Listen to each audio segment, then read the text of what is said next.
1967, Neil Armstrong, the first man to walk on the moon, was celebrated as a national hero. While he certainly was an extremely brave man, but why was he a hero? Perhaps the scientists and the technicians who developed and constructed the spaceship should have been equally or more celebrated than he was. After all, it was their intellect and hard work that made the entire project possible. Armstrong basically followed instructions. In fact, some speculate that it was exactly Armstrong's down-to-earth, excuse the pun, almost prosaic nature that got him the job. The last thing that NASA wanted was some romantic stargazer wandering around the moon going off script. Armstrong was hailed as a hero because he did something spectacular. The image of man walking on the moon was dazzling, and Armstrong was the man who made that image a reality. It's much easier to get excited about fulfilling positive mitzvahs than to refrain from violating negative commandments.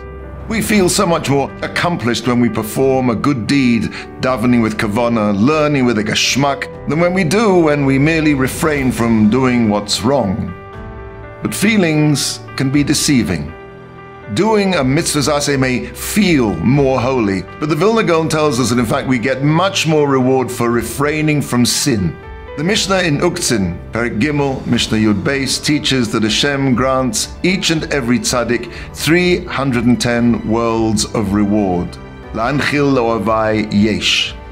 The Gaon writes that a full 300 of those worlds are granted to the tzaddik because he turns away from evil, sur meira, whereas only 10 of those worlds are given to him because he did an aseh tov, he did something good.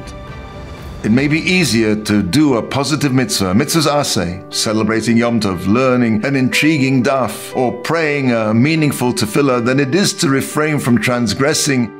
The feeling of spirituality, the wow factor, is indeed much more readily accessible in the cases of aseh tov. But the substance of a Jew, the foundation upon which all is built, is the sur meira.